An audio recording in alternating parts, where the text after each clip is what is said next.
Romanos 12. Portanto, irmãos, rogo pelas misericórdias de Deus que se ofereçam em sacrifício vivo, santo e agradável a Deus.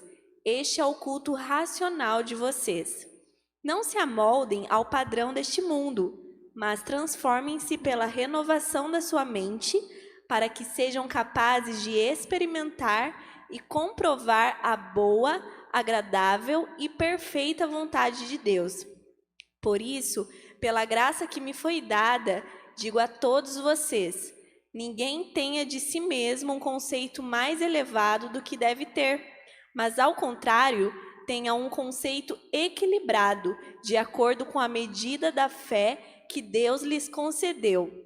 Assim como cada um de nós tem um corpo com muitos membros e esses membros não exercem todos a mesma função, assim também em Cristo, nós que somos muitos, formamos um corpo e cada membro está ligado a todos os outros. Temos diferentes dons, de acordo com a graça que nos foi dada. Continua? Até o 8, né? Se alguém tem o dom de profetizar, use-o na proporção da sua fé. Se o dom é servir, sirva. Se é ensinar, ensine. Se é dar ânimo, que assim faça.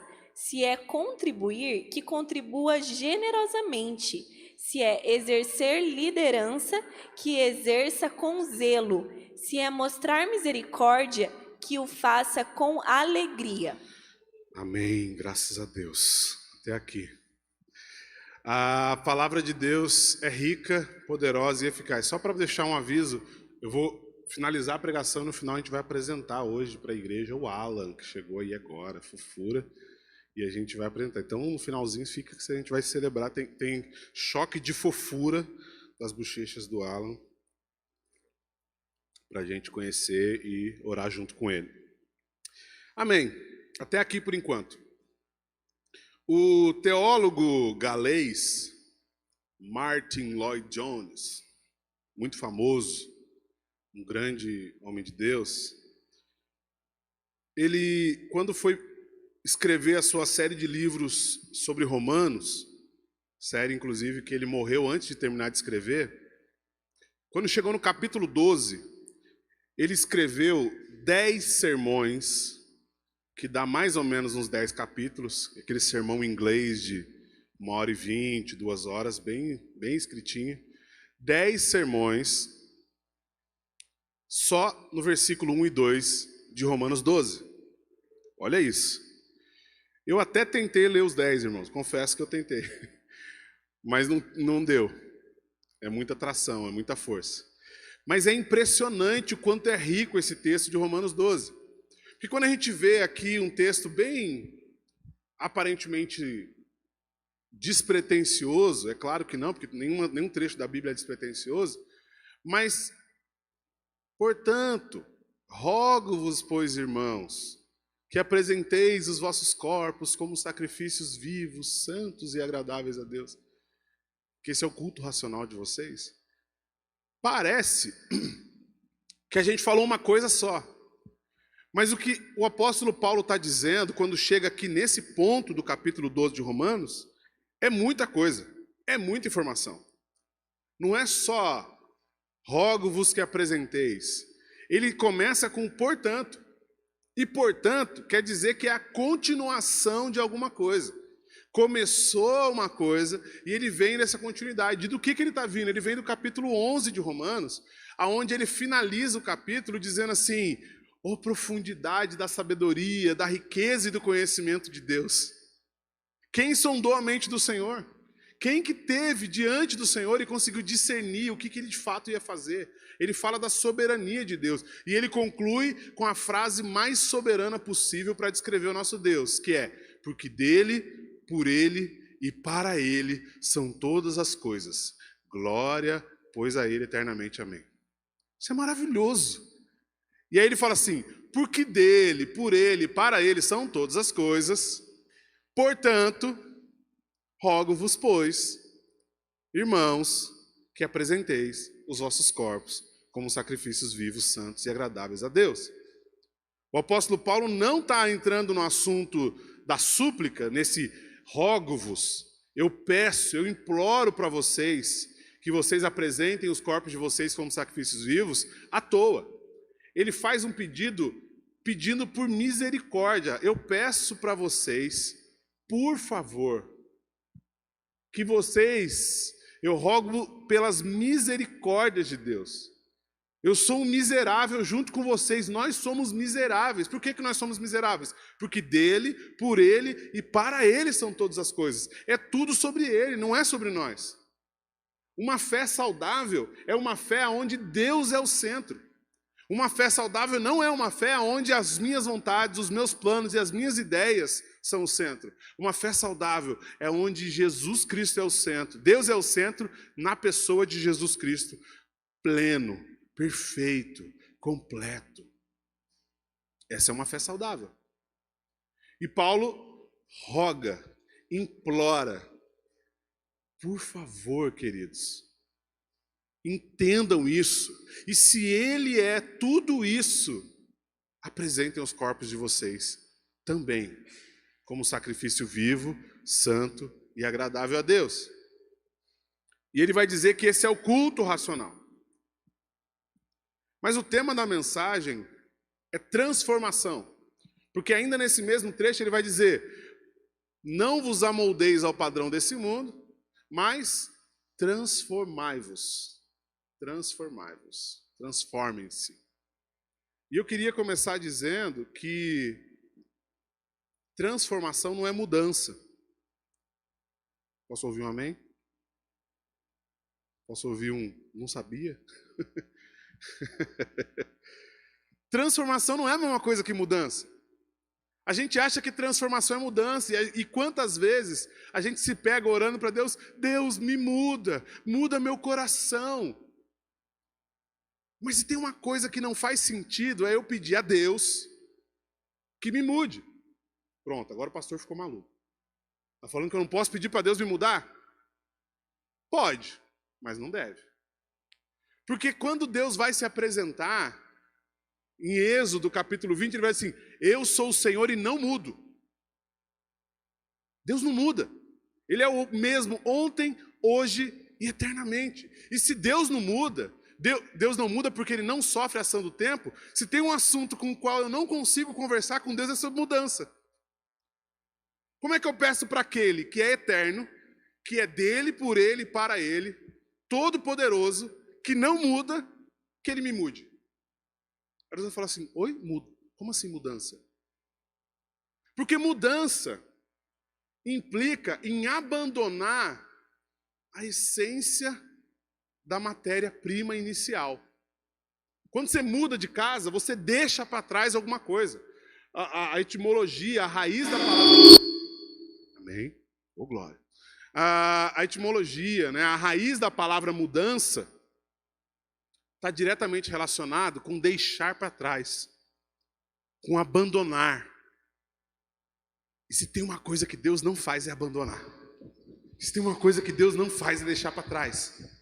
Buscar mudança em Deus. Agora sim, hein? Agora vai cair fogo do céu, quer ver? Trocou o microfone? Esse aqui é curto, né, França? Então eu vou passar para você esse aqui. Ah, tá resolvido já, né? Então tá. Se tem uma coisa que é diferente, queridos, e que a gente vê nas Escrituras, é que Deus não abandona. Deus não nos deixa para trás. Deus não deixa ninguém para trás. Não importa o que aconteça. Aliás, sabe uma coisa que Deus deixa para trás? Seu pecado, a sua história de perdição. No momento em que você é perdoado, que você é aceito por Deus, mediante o sacrifício de Jesus. Nós vemos na Escritura um Deus constante, perene, estável, mas um Deus que se apresenta de maneira multiforme. Embora Deus não mude, Deus se apresenta através da sua multiforme graça, da sua multiforme sabedoria. Está vendo o que tem no meio dessa palavra multiforme? Forma. E sabe o que tem no meio da palavra transformação? Forma. Porque o que Deus faz é transformar e não mudar. E se eu quero, de fato, ser coerente com as Escrituras, as minhas orações não podem ser Senhor, me muda. As minhas orações têm que ser Senhor, me transforma. Porque o chamado de Deus para nós, o chamado da relação que nós temos com Deus é, Ele vai nos transformar à sua imagem e semelhança. Gênesis capítulo 1, versículo 28 vai dizer assim, aliás, versículo 26, façamos, pois, o homem conforme a nossa imagem. Ó, conforme a nossa imagem. Da forma da nossa imagem. Conforme a nossa semelhança. Pai, Filho e Espírito Santo numa reunião falando sobre forma. Por que sobre forma? Porque Deus não cria o homem da mesma forma que Ele criou a terra. Quem lembra como é que Deus criou a terra? Levanta a mão. Ninguém? Isso. Haja. Haja é a palavra do hebraico que quer dizer bará. Bará quer dizer sai do zero. Não tem matéria-prima inicial. Sai ex nihilo do latim. Não tinha origem. Não tinha princípio. E Deus disse, haja. Gênesis 1:1. No princípio criou Deus os céus e a terra. Espera aí. Quando é que Deus criou os céus e a terra? No princípio. Então tinha uma coisa. Tinha o princípio. Quem é o princípio? Colossenses, capítulo 1, versículo 13 em diante, vai dizer assim, Ele é o princípio, o primogênito de toda a criação. Jesus Cristo, Senhor. Quem é a origem de todas as coisas? Jesus, o Filho. Dele, por Ele e para Ele são todas as coisas. Glória, pois a Ele eternamente. Amém. Olha que delícia de conexão de texto, gente. Deus, desde o princípio, se manifesta e a partir de um princípio, Ele nunca mais criou nada do zero. A partir daí, tudo o que Ele fez foi transformar, dar forma para coisas que saíram dele no projeto inicial. O conceito de transformação descarta a matéria-prima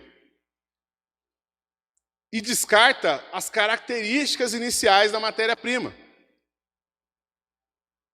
As mães, cozinheiras, alguns pais também, sabem muito bem como é cozinhar aquele jantar de domingo à noite francês, restaudonté de la manhã, que você junta um pouco de ovo, com um pouco de farofa, um feijãozinho que estava na cozinha lá desde quinta-feira, e faz um mexidão e serve. E comida gostosa, cara. Eu confesso que eu sou apaixonado por mexidão, restaudonté. É uma delícia. O que você fez? Você criou do zero? Você pegou outras coisas que haviam sido criadas, juntou, misturou e transformou numa refeição saudável para a sua família. Deus, quando criou, Ele não errou. E se Deus, quando criou do princípio, não errou, não faz sentido Ele abandonar nada. Tudo que Ele tem é mantido. A gente vê esse mesmo código da criação divina em todas as coisas. Gênesis, capítulo 2, versículo 7, na voz da eloquente Francesca. Então o Senhor Deus formou o homem do pó da terra e soprou em suas narinas o fôlego de vida, e o homem se tornou um ser vivente. Olha que coisa linda. Deus pega uma matéria-prima chamada terra, mistura, sopra da sua própria essência e transforma o pó da terra em ser vivente. Cara, uma hora a gente vai fazer uma aulinha. Eu prometo que eu vou estudar intensamente hebraico, porque é apaixonante. E eu quero compartilhar isso com a igreja. Eu estava estudando outro dia e vendo o jogo de palavras. Porque o hebraico, só um parênteses aqui, ele não tem tantas palavras quanto o português, o inglês, o alemão. Então, ele é muito rico no seu significado, principalmente o hebraico antigo. Cada letra, por si só, já tem um significado muito grande. E a junção dessas letras, então, completa ainda mais. Quem já viu as aulas do Dionei na sexta-feira aqui na nossa live é impressionante. Aí você tem lá, Adão. Adão. Adão quer dizer homem, humanidade. A palavra Adão não quer dizer homem do sexo masculino, quer dizer homem, humanidade. E aí, quando você tira uma letra, fica Ada. E Ada quer dizer terra. Mas a primeira letra de Adão é o Aleph. E Aleph é a letra de Deus. Ele é o Alfa, o Aleph. Então, que na verdade o nome Adão quer dizer que começa em Deus, mistura com a terra e se transforma num ser vivente. Olha que coisa linda. E quem é que começa sendo Deus, que vem até a terra e é o ser vivente mais completo de toda a história da humanidade? Jesus. Jesus Cristo. E sabe o que faltava para que Adão fosse um ser completo, como Jesus Cristo é? O derramamento do sangue. Agora adivinha como é que escreve sangue em hebraico? Adamash. Ash, derramar. Derrama o sangue do homem que começa em Deus. E o ser humano vai ser completo. A transformação que acontece nesse mundo criado por Deus, quando o sangue do homem perfeito é derramado, é que os demais seres humanos agora estão num processo contínuo de transformação, até se parecer com Deus. Eu não sei se você fica arrepiado, mas eu fico. Eu ouço essas coisas, já começo a enrolar a língua já. E aqui é penteca. Código de Deus. Primeiro Deus cria, depois ele forma. E Deus disse, haja. E Deus disse, haja. E Deus disse, haja. Gênesis 1. Depois, assim que ele cria e que as coisas existem, ele fala assim, agora produza a terra, tal.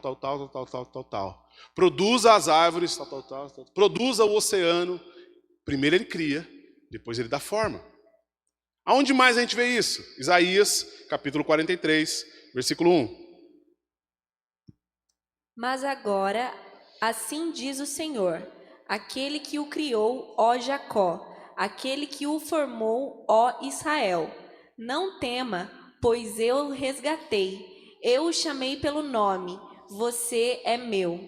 Aleluia. Aleluia. Deus criou Jacó. Quando ele nasceu, qual era o nome dele?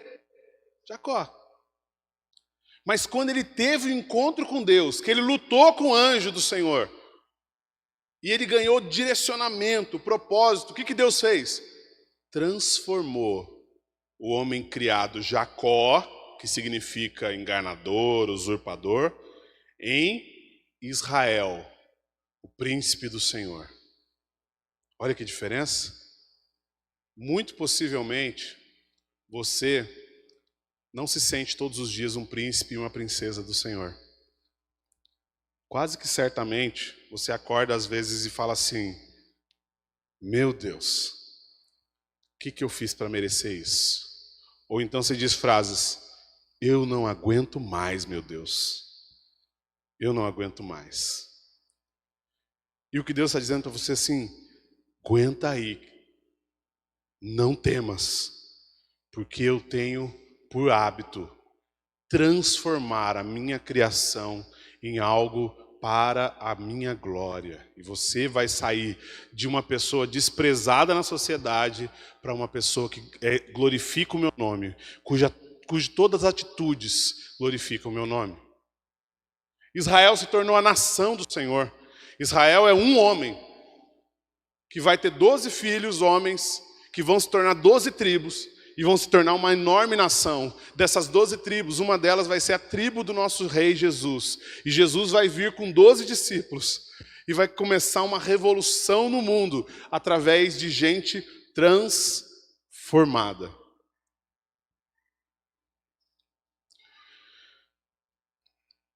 Quando a gente ouve a mensagem do Evangelho, existe uma tendência religiosa em nós, independente da sua tradição religiosa anterior, de procurar mudança. E você quer se mudar para Deus. Você fala assim, não, se Deus é tudo isso, então eu preciso me ajeitar. É tipo, se eu vou receber uma visita importante na minha casa, então peraí, alguém lava o banheiro lá, eu vou lavar a louça, vamos arrumar aqui a sala, vamos trocar a manta que cobre o sofá, botar aquela mais bonitinha, dar uma batida no tapete da entrada, e aí dar aquela ajeitada, porque afinal de contas, Deus veio nos visitar. E a gente tenta pintar a fachada, melhorar, mudar, para ir na direção de Deus. Mas eu preciso te dizer hoje, o que o Senhor tem me dito é que não tente se mudar para Deus. Não tente mudar a si mesmo para Deus. Não há um único versículo na Bíblia que diga para você se mudar. Mude-se para ser filho de Deus. Não há. Toda a Escritura Sagrada vai apontar para um processo de relacionamento que gera transformação. A notícia de que Deus quer ter um encontro com você, aliás, pode gerar inclusive dois comportamentos que parecem opostos, mas são igualmente errados. Eu falo assim, Guilherme, falei com Deus hoje e Ele falou que quer encontrar você. O Guilherme pode pensar duas coisas. Opa, então espera aí que eu vou me ajeitar. Começa um jejum naquele minuto, já bota aquela roupa de crente, aquela mãozinha aqui. Aleluia, glória a Deus. Bota um louvor, bota um Hillsong para tocar. Spirit lead me where my trust is with the Lord. Fica só esperando o manto. Porque Deus está vindo. Deus vai me encontrar. Quando Deus chegar, eu quero estar pronto ali, quero estar do jeito que Ele me espera. Cria um cenário ao redor dessa ideia. E entra num processo de transformação, aliás, pausa, usei a palavra errada. Entra num processo de mudança, como se Deus não soubesse quem o Guilherme era desde antes da fundação do mundo. Afinal de contas, tudo que há, tudo que existe, existe porque Deus é. Como se Deus não tivesse feito o Guilherme sair de dentro dele. Está entendendo isso? Diga um amém. Quem não está entendendo, diga misericórdia. Não? Então tá bom. Aí se alguém comentar no chat misericórdia, vocês me avisam aí. Só que está assistindo em casa. Olha só que interessante. Essa é uma reação muito natural. Você quer ver? A gente está fazendo as nossas lives de oração na sexta-feira. Aí eu vou te alistar e falar assim, Maiara, quarta-feira é você que faz a live. A Maiara, que é crente penteca, que eu sei, garra num jejum agora, que já não almoça nem no domingo, joelhinho no chão, boca no pó, me usa, Senhor, para estar pronta na quarta-feira. Na nossa tradição religiosa, isso não está errado. Parece a coisa certa a se fazer. O problema é que por baixo desse sentimento está a ideia de que a Maiara por si só consegue se fazer melhor para Deus. Como se Deus precisasse receber uma versão melhor de mim. E se tem uma coisa que Deus não está interessado em uma versão melhor de você, que tenha origem em você. A versão que Deus quer ver de você tem que ter origem nele, por ele e para ele. Porque dele, por ele e para ele são todas as coisas. Você está entendendo isso? Diga amém. É importante demais a gente entender isso, irmãos. Porque a nossa religiosidade nos empurra o tempo todo na direção de me mudar, me melhorar, de fazer coisa para Deus. Aí eu abro em Atos 17, 24 e diz assim: Deus não é servido por mãos humanas como se precisasse de alguma coisa. Quem você está achando que Deus é? Você está achando que Deus é um ídolo desses do panteão grego, do panteão romano? Você está achando que Deus é uma estátua lá no Monte do Pão de Açúcar? Deus é um ser eterno.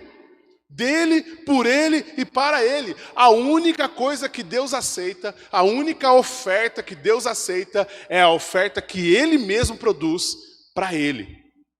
O nome disso é santidade. Santidade. Eu vou explicar. Esse copo d'água aqui, teoricamente, é água pura, potável. Teoricamente, por quê? Porque a gente compra isso acreditando que esse rótulo está dizendo a verdade, tudo isso. Não tem que comprovar. Deixa eu pegar alguém bem sagaz. Flavinho. Qual é a única substância, Flávio, que eu posso colocar dentro desse copo d'água aqui para que ele não seja contaminado? Tempo para o Flávio pensar. Ajuda, papai. A mamãe está desesperada, porque a mamãe já tem a resposta, e ela nem é ansiosa, e ela fica assim: ai meu Deus, Flávio, que vergonha. Hã? Estado sólido? Não faz isso não. Quem? Pessoal de química aí? Thaís? Ah, não escutou a pergunta, está conversando, né, irmã? Ah, entendi. Esse copo de água, teoricamente, tem água pura. Ok? Qual é a única substância que eu posso colocar dentro desse copo de água para que ele continue puro? Água. Se eu colocar qualquer outra coisa aqui, perdeu a pureza. Responda comigo em voz alta. Deus é santo, amém? Qual é a única coisa que pode ser apresentado para Deus, para que Deus continue sendo santo? Deus. Ou você acha que você chega lá no Santo dos Santos, rodando no manto, falando em mistérios, e Deus fala assim: olha aí, uma coisa nova, isso eu não conhecia. Você acha que você surpreende? Deus, eu vou te surpreender. Ó, tará! Aí o salmista, quando entendeu esse negócio, ele escreveu o Salmo 139, ele disse assim: ainda que a palavra não chegue à minha boca, o Senhor já sabe o que eu vou dizer. Então eu digo por causa da relação, e não porque eu queira te surpreender, porque até o respirar vem do Senhor. Eu gosto muito de uma música antiga que nunca mais a gente cantou, por causa das polêmicas com o grupo, acho, não sei. Ou porque eu sou velho mesmo e estamos em outra geração. O que dizer se tudo que tenho vem de ti? E aí ele fica tentando surpreender Deus. E te surpreender não faz o menor sentido. Como é que eu vou surpreender o Senhor? Ele fala assim, o que é? Se tudo conheces de mim, se até o desejo, é isso, né? De te adorar vem de ti, sou só uma criança, ensina o que fazer, sinceramente eu não sei. Ele vai embora. Porque não tem o que fazer. Conhecimento de Deus nos põe de joelhos. Reconhecer a glória de Deus, A soberania de Deus nos põe de joelhos. E é de joelhos que a transformação acontece, queridos. Não ouse achar que você vai se mudar e melhorar, e ser mais bonitinho, mais cheirosinho, mais fofinho, mais crente, mais isso, mais aquilo, e vai apresentar para Deus algo que Ele mesmo não tenha tirado de você. O nome disso é fogo estranho. E quando Datã e Abirão chegaram com fogo estranho no altar do Senhor, se você conhece a Bíblia, você sabe o que aconteceu. Sumiram da face da terra. Deus não aceita fogo estranho. Ou vem dele, ou não tem negócio. Eu falei que são duas possíveis reações à apresentação do Evangelho. A primeira é, você pode, então, querer se mudar, se melhorar para Deus. Essa é a primeira. A segunda, igualmente errada, bom, eu estava aqui na minha. Deus é que veio. Então eu não preciso mudar nada. Tá bom do jeito que tá. Se Deus quiser falar comigo, eu estou aqui. Eu sigo com a minha vida. Não preciso me preocupar. Porque Deus é de boa. Deus é amor. O importante é acolhimento e aceitação. Jesus só pregou amor. Eu não sei em que Bíblia que Jesus só pregou amor. Porque na minha, ele mete pé em mesa, ele expulsa cambista, ele chama fariseu de raposa, dá chicotada. Eu não sei em que Bíblia é essa que Jesus só pregou amor. Ele é amor e justiça. Jesus não suporta falsidade. Jesus não suporta apatia, gente que não é transformada. Por quê? Porque Ele é poderoso para transformar. E é inadmissível você estar diante do autor da vida, aquele que é o princípio, aquele que criou todas as coisas, que transforma todas as coisas para a glória de Deus, e se recusar a ser transformado por Ele. Achar que tá bom do jeito que tá. Claro que não tá. Ah, mas isso é o que dá. Não é. É claro que não é. Porque o Deus que te criou pode te transformar. Mas é um trabalho que tem que ser feito na relação. E essa relação começa com dele, por ele e para ele. Não começa com eu, de mim e para mim. Não começa com nós, de nós e para nós. Vida cristã não é sobre como Deus me livra do meu problema. Vida cristã é como eu que sou um problema, sou transformado numa bênção para a glória de Deus. Posso ouvir amém? Só se você concorda. Se você não concorda, está tudo bem. Mas é isso que está escrito na Bíblia. Pelo menos é assim que lemos. E aí, a gente acha que pode então, Deus me aceita pelo que eu sou. Vou te falar um negócio. Deus te aceita, mas não é pelo que você é. Deus te ama, mas não é pelo que você é. Deus te transforma, mas não é pelo que você é. Ele te aceita, te ama e te transforma por causa de Jesus Cristo, o Senhor. O único digno. Deus me aceita por causa de Jesus. Deus me transforma por causa de Jesus.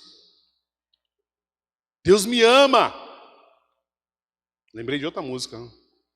Me amas como sou. É outra música, né? Não é a mesma não, né? Alguém conhece? Vocês não conhecem, vocês nasceram ontem. Nem viram o Brasil ser tetra. Deus me aceita sim. Ai, cristianismo é aceitação. Mais ou menos. É.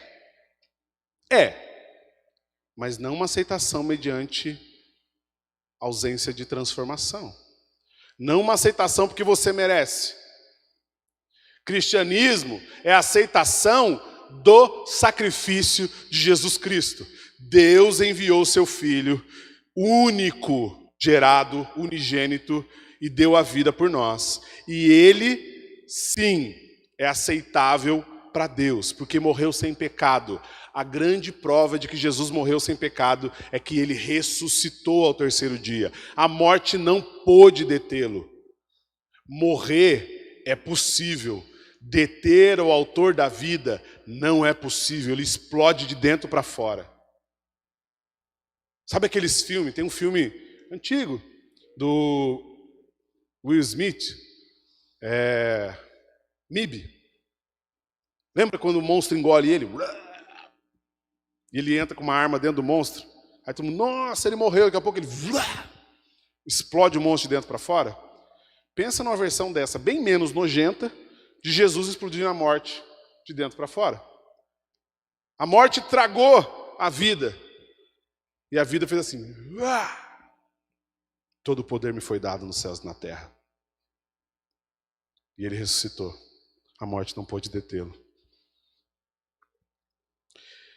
É engraçado porque essas duas reações que eu falei até agora, elas são faces da mesma moeda. Em ambos os casos, eu não reconheço uma grande verdade sobre mim em relação à vida. A maior verdade que há sobre mim em relação à vida é que eu não consigo sustentar, bancar a minha própria existência. Já brincou de vivo ou morto? Se fôssemos considerar todos os fatores do universo reais, a vera mesmo, valendo, você não consegue brincar de vivo ou morto, você só consegue brincar de morto. Vivo.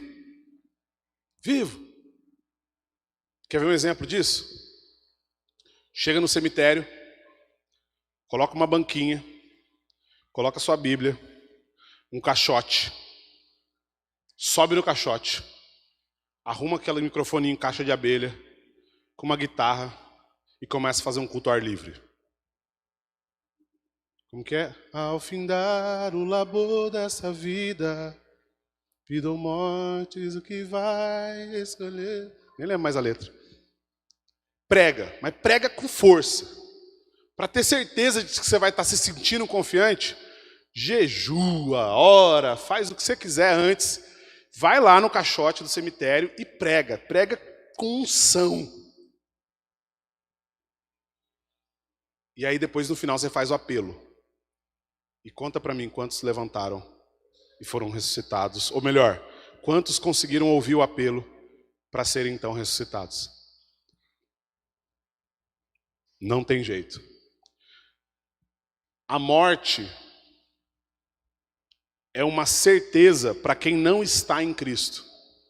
Quem não está em Cristo, ainda que esteja vivo, já está morto. Mas quem está em Cristo, ainda que esteja morto, viverá eternamente. A gente não consegue bancar a nossa existência, irmão. Você não consegue permanecer vivo. Eu falo assim, fica vivo, hein? Não morre. Não tem jeito. Não tem jeito. E porque a gente não consegue bancar a nossa existência, a gente precisa de uma ação essencial. Chama rendição. Ou você se rende, ou vai dar ruim. Ou você se rende, ou você está brincando de usurpador. Você está usurpando o lugar de Deus como autor da vida. Só Deus é o autor da vida. Só Deus pode bancar e sustentar a existência. A reação que a gente tem ao tentar se melhorar para Deus, ou então ignorar esse processo de transformação necessário para a relação com Deus, ou na relação com Deus, é a reação de usurpar de Deus o dele, por ele e para ele. E se eu faço isso, Eu não estou no lugar que Deus me criou para estar. E eu agora sou alvo da justiça e da ira divina, e não alvo do amor divino. O amor de Deus está para toda a humanidade, mas o portal, o meio pelo qual esse amor está disponível para toda a humanidade, chama-se Jesus Cristo, o Rei dos Reis e Senhor dos Senhores. Só há amor em Deus em Jesus Cristo. Não há amor em Deus se não for por Jesus Cristo. Graça sobre graça. João escreve no capítulo 1 de João, versículo 14, ele fala assim: por meio dele, Jesus, recebemos graça sobre graça. Aí a teologia vai entender o que é graça sobre graça. Ela vai dizer, existe uma graça comum. O que é graça comum? É a dádiva de Deus para toda a humanidade. O sol nasceu para todos. Você pode ser bom ou mal, você vai numa cachoeira, a cachoeira está lá, linda para te emocionar. Você vai numa praia, a praia está lá, linda para te banhar. Você vê um nascer do sol, você fica impactado com aquilo. Um pôr do sol, ouvindo o bolero de Ravel, tocado pelo Josué Maia. E você fica emocionado ali de ver o Jô tocando um bolero de Ravel. Tudo isso é graça comum. Você pode ser a melhor pessoa do mundo ou a pior pessoa do mundo.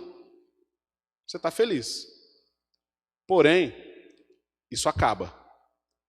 Somente a segunda graça, que é a graça redentora, é que pode manter a vida. E o nome dessa graça é Jesus Cristo, Rei dos Reis e Senhor dos Senhores. Não há salvação fora de Jesus. O que acontece então? Eu preciso tomar uma postura.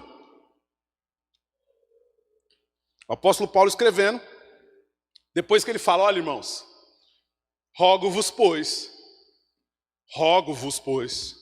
eu imploro para vocês, por favorzinho, quando a Gigi era pequena ela falava, por favorzinho de pipoca, Gigi do Kleber. E aí, depois que você fala isso, você fala assim, pô, então vai lá, fala aí o que você quer pedir. Pelas misericórdias de Deus, apresentem os vossos corpos como sacrifícios vivos, santos e agradáveis a Deus. Paulo, eu até entendi o negócio do por favor, misericórdia de Deus, mas assim, como assim um sacrifício vivo?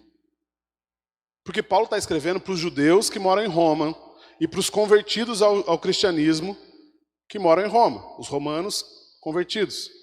E essas pessoas, por causa do contato com a palavra de Deus, assim como nós, têm uma noção do que é um sacrifício. Quando eu falo sacrifício, você pensa, bom, vou pegar um animalzinho, sacrifício na Bíblia, né? Pegar um animalzinho, mata ele lá, parte no meio, separa, tira as vísceras, queima do lado de fora, faz a movimentação ritualística, pega o sangue, asperge no altar e queima ele no altarzinho lá. Fica sacrifício.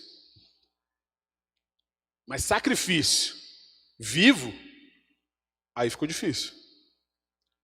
Só que o apóstolo Paulo gosta de Bíblia. E como gosta. Então ele não está trazendo uma citação que seja externa ao contexto bíblico.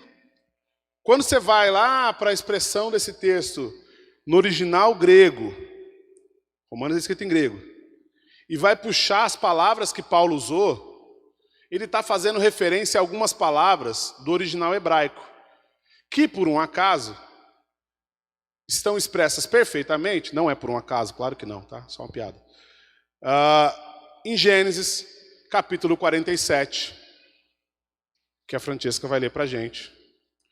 Gênesis 47, versículo 18 e 19. O ano passou, e no ano seguinte voltaram a José, dizendo: Não temos como esconder de ti, meu senhor, que uma vez que a nossa prata acabou e os nossos rebanhos lhe pertencem, nada mais nos resta para oferecer, a não ser os nossos próprios corpos e as nossas terras. Não deixes que morramos e que as nossas terras pereçam diante dos teus olhos. Compra-nos e compra as nossas terras em troca de trigo, e nós com as nossas terras seremos escravos do faraó. Dá-nos sementes para que sobrevivamos e não morramos de fome, a fim de que a terra não fique desolada. Amém. Amém. Esse texto é maravilhoso porque, se você não lembra da história, eu vou te dar um contexto rápido. Deixa eu só dar uma olhada no meu tempo. Tá tranquilo. O contexto rápido é o seguinte: José, filho de Jacó, foi vendido pelos seus irmãos para ir para o Egito. Foi vendido como escravo para os mercadores que iam em direção ao Egito. Lá no Egito ele parou numa prisão, e aí ele interpretou uns sonhos, e aí ele foi parar na casa de Faraó, na casa de Potifar, e tentaram enrolar ele lá. Ele voltou para a prisão, mas a profecia do Senhor se cumpriu sobre ele, de que ele se tornaria então um grande líder no mundo, e ele se tornou o governador do Egito. Naquela época o Egito era a grande potência mundial, então José, que agora recebeu o nome de Zafená-Paneia, é governador do Egito. E José é o segundo homem mais poderoso da terra. E ele chegou lá mediante a interpretação de um sonho que Deus deu para Faraó. Faraó teve um sonho que eram 7 vacas magras e 7 vacas gordas. Mas as vacas magras engoliam as vacas gordas. Espigas magras e 7 espigas gordas. E as 7 espigas magras engoliam as espigas gordas. José interpretou dizendo assim: Faraó, esse sonho quer dizer que a terra vai passar por 7 anos de fome e 7 anos de abundância, de muita comida e de muita provisão. Se você for sagaz, inteligente, você vai fazer o quê? Administrar muito bem nos 7 anos de provisão, para que nos 7 anos de fome, você tenha recurso de sobra e consiga não só sobreviver, como salvar toda a humanidade. Faraó falou: e agora? Quem poderá me ajudar? E aí, ele respondeu: eu? Então, ele foi feito o Faraó, o governador do Egito. E qual era a estratégia que José usou? A estratégia de José era: eu vou juntar toda a comida, todo o trigo possível na terra, todas as sementes possíveis na terra, e vou colocar essas sementes armazenadas em celeiros gigantescos. Quando as pessoas quiserem comer, elas vão vir e entregar os seus bens para mim, em troca dessa comida. Então eu queria trigo, eu chegava lá, tem aqui um celularzinho, tijorola, tá fazendo ligação ainda, belezinha, a bateria dura 7 semanas. Você aceita? Opa, isso aqui dá um saquinho de trigo. Pá, ia trocando. Até que os seus bens iam acabando, mas as pessoas precisavam comer.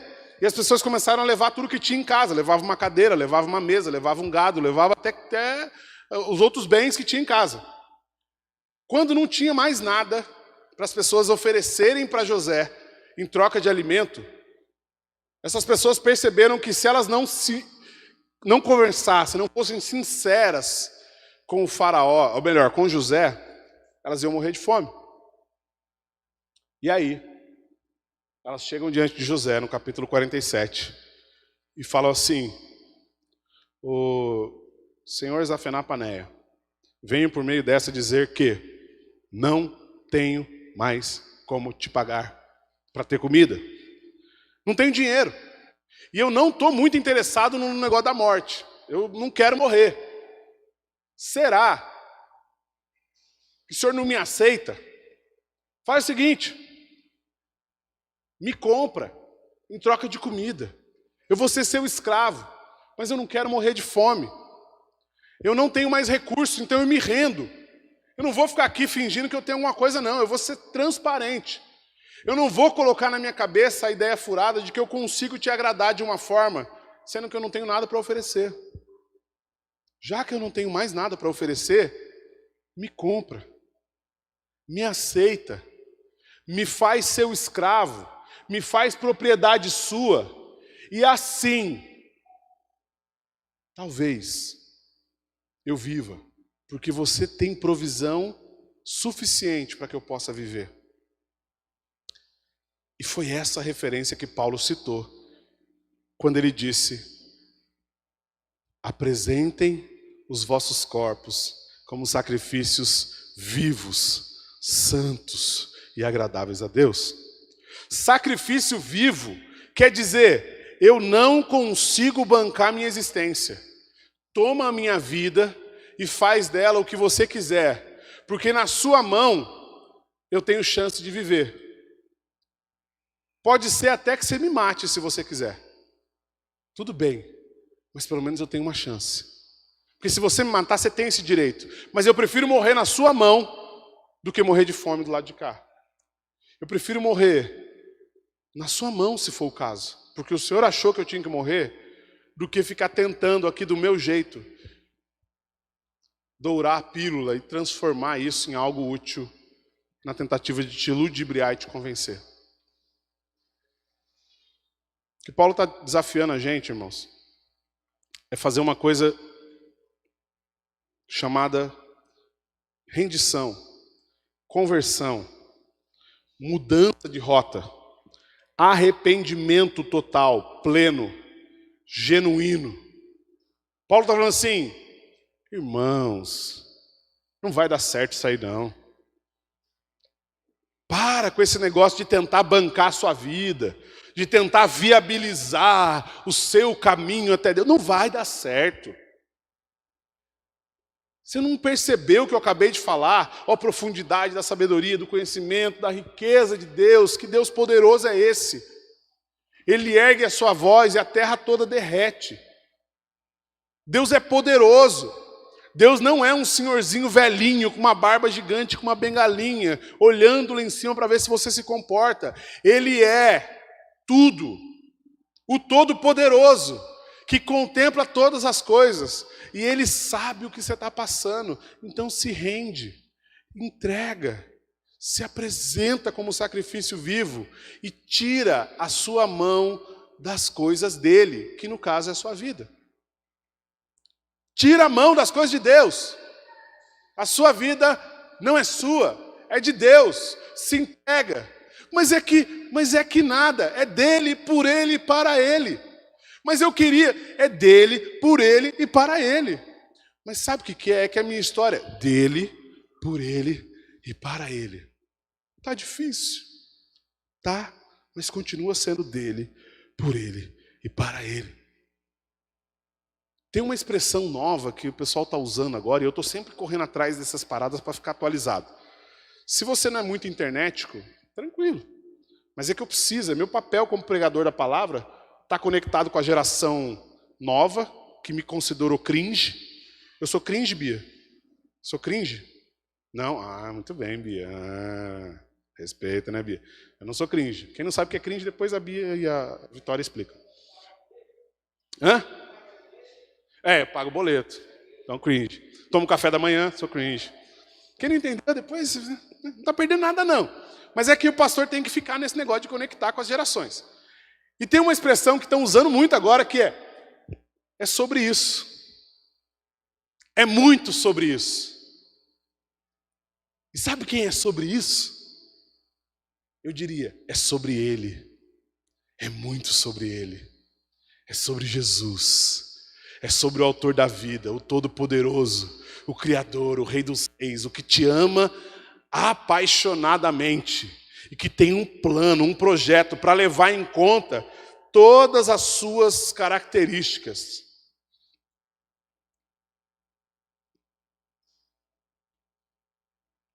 Entrega para o Senhor, querido.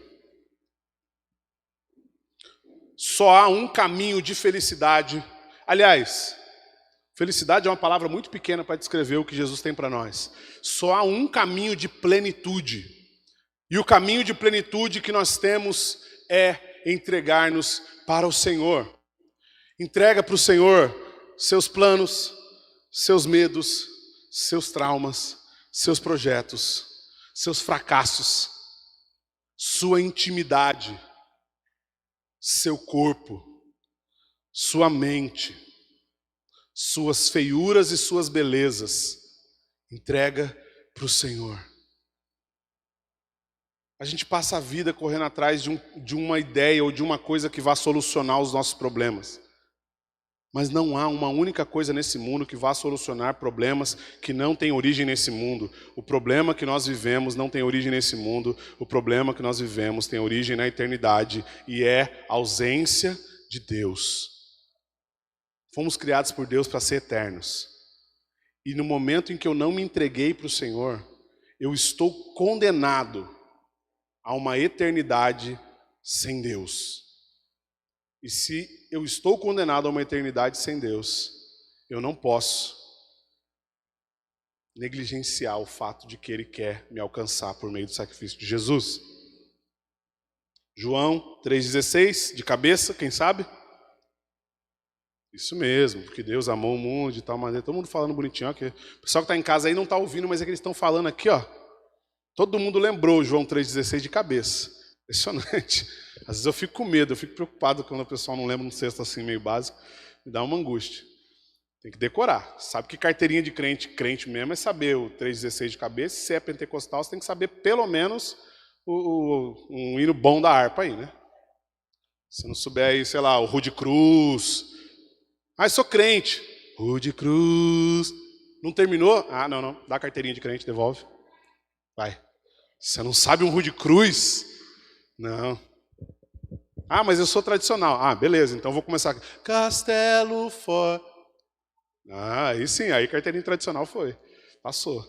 Senão não dá, né? Amém? Deus amou o mundo de tal maneira que deu seu Filho, único, gerado, para que todo aquele que nele crê não pereça, mas tenha vida eterna. Aí a gente para aí e esquece que ele continua. E ele continua dizendo assim: porque todo aquele que nele crê será salvo, mas quem não crê será condenado. É isso que está escrito? Não, não é isso que está escrito. Já está condenado. A gente acha que tem 3 caminhos, né? O céu, a terra e o inferno. Só que a Bíblia não fala que tem 3 caminhos. A Bíblia fala que tem o céu, salvo, e a terra, condenado. Confessa para mim que se fosse 3 caminhos seria bom? Chega o anjo do Senhor e fala assim: ô Tábata, você quer ir para onde? Para o céu ou para o inferno? A Tábata, esperta, fala assim: bom, senhor, eu sei que para ir para o céu tem um esforço aí. Que o negócio do rei do céu tomar da força e tal. E para o inferno eu também não estou interessado. Se o senhor não incomodar, eu queria ficar aqui na terra. Não dou trabalho para ninguém, eu sou quietinha, como pouco. Que não é verdade, né, Tábata? Tábata tem memória alimentar, como que se chama? Memória gastronômica. Ela come pouco, mas come de tudo um pouco. É.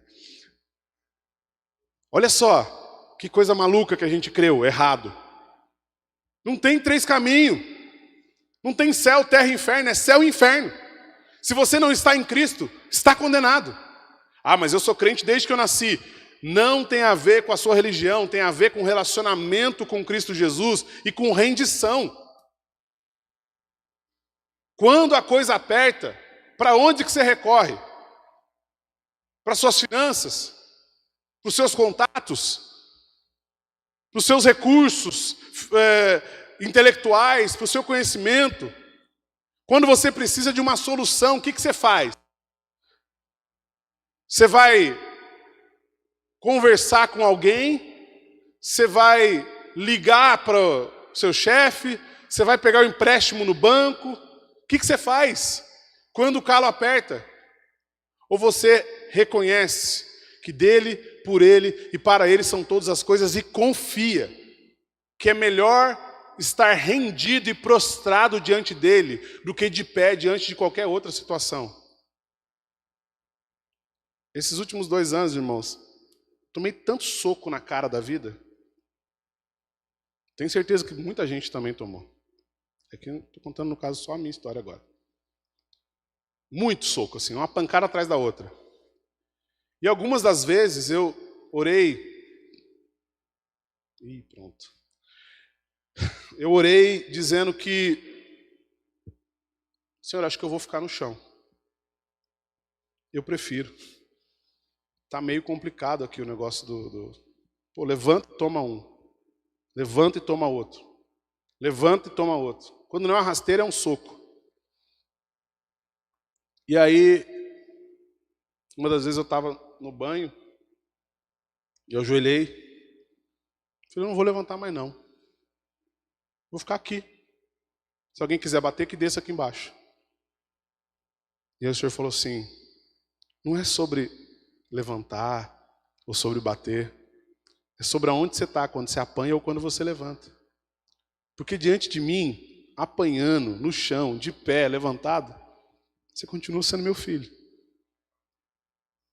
Mas se você levantar achando que é você que está fazendo alguma coisa, fica no chão mesmo. Tanto faz.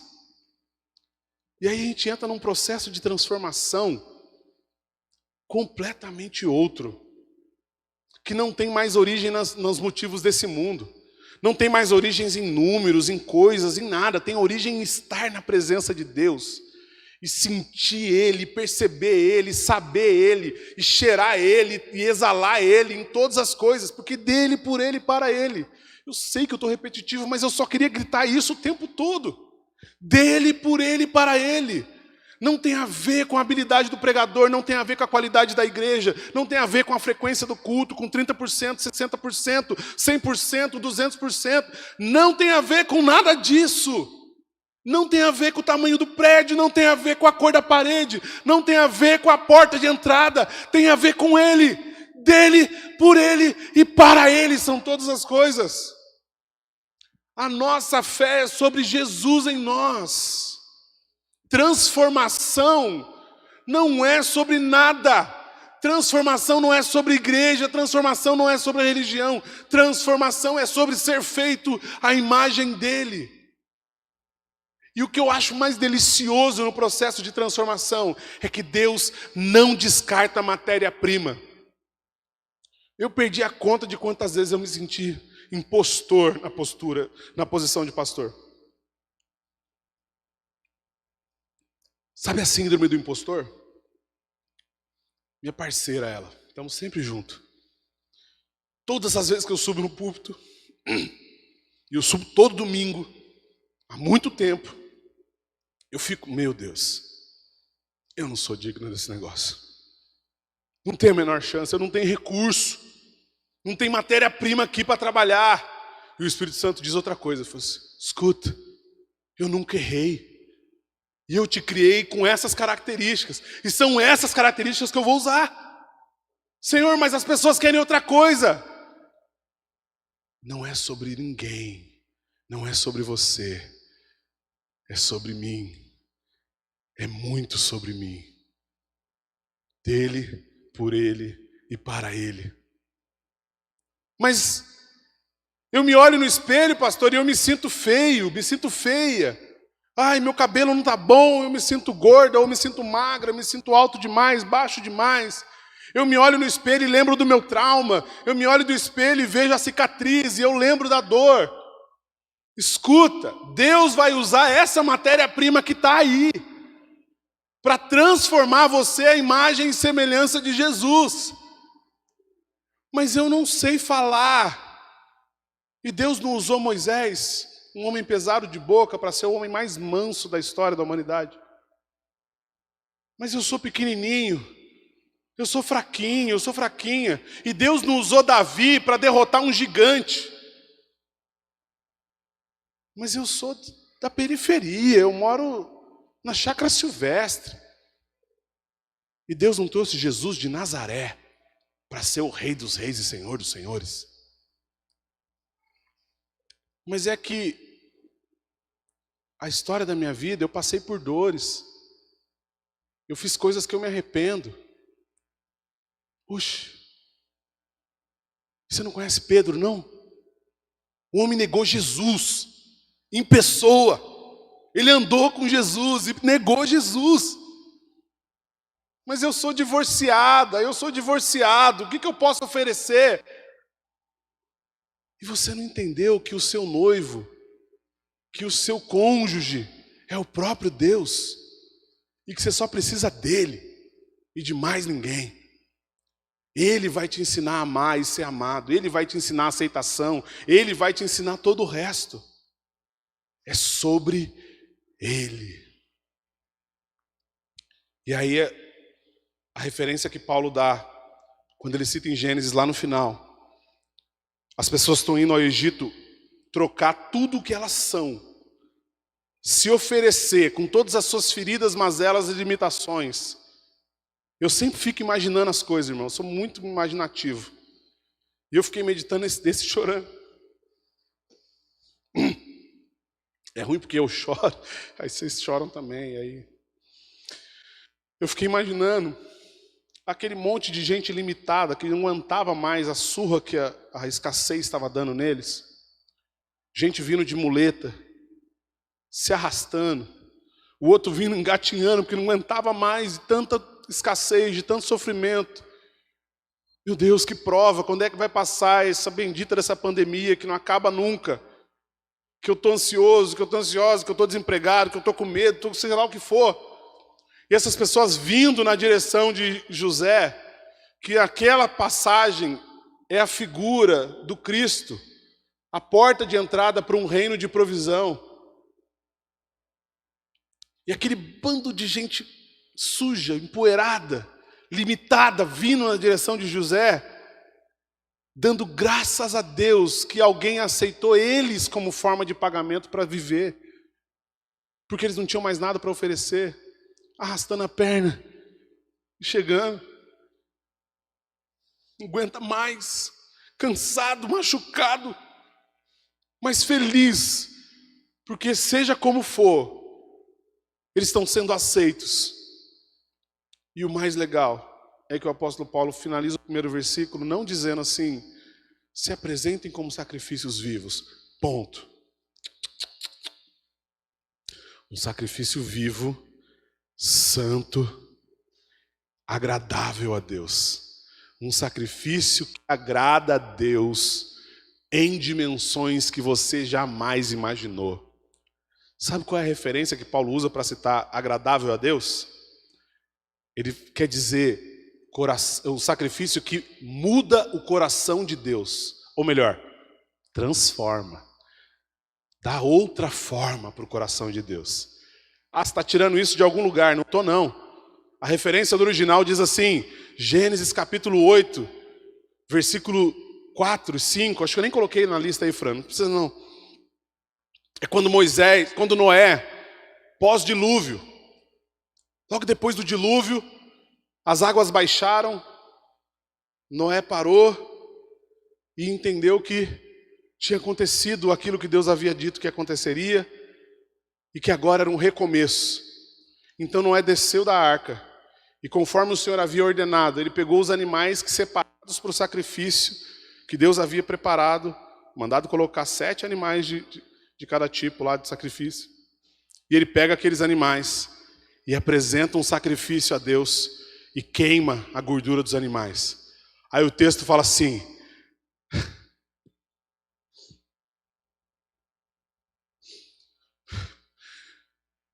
e o cheiro subiu nas narinas de Deus, e Deus então arrependeu-se de todo o mal que faria sobre a terra.